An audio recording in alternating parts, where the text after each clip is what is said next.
যে আপনাদের উপস্থিতি আমাদেরকে অনেক বেশি সাহস শক্তি জুগিয়েছে, কিন্তু এটা আমাদের সবসময় প্রয়োজন।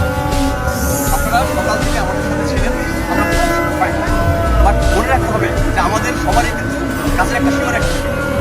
আমরা একই সাথে আমরা এমন কিছু করবো না যাতে করে আমরা নিয়মটা ভেঙে ফেলি। আমাদের দেশে কি অন্য দেশের মানুষের আসার কথা, তাদের আসার সুযোগ নেই। একইভাবে আমরা যারা বাংলাদেশি তাদের কিন্তু ইন্টারন্যাশনাল বাউন্ডারি ক্রস করার অধিকার নাই। তা আমরা অনেক সময় ভুল করে ফেলি না, এই ভুলটা কথা। ঠিক আছে, তো আপনারা আমাদেরকে সাহস দিয়েছেন, শক্তি দিয়েছেন, আমাদের সাথে ছিলেন। ইনশাআল্লাহ আমরা আপনাদের কাছে কৃতজ্ঞ। একই সাথে আমাদের কাজটা একটু আমাদের মতো করে যদি করার সুযোগ দেন, তাহলে সলিউশনটা ভালো হবে। কীভাবে হবে? আমরা তো অনেক কিছু জানি, প্রসেস জানি, ঠিক না?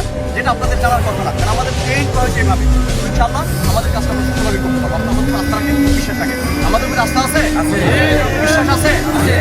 যদি আস্থা বিশ্বাস থাকে আমাদের সাথে থাকে। এখন আমি আপনাকে অনুরোধ করবো একটু এই ইন্ডিয়ান এলাকার কাছ থেকে আমাদেরকে দূরে চলে যেতে হবে। বাড়ির বাসায় চলে যান, যখন প্রয়োজন হবে আবার আপনারা আসবেন, কিন্তু এখন আর আমার কোনো দরকার নেই। কারণটা কি, আমাদের সব কিছু অনেকটা সলিউশন আমাদের হয়ে গেছে। ঠিক আছে, আমার কথা কি বুঝতে পেরেছেন?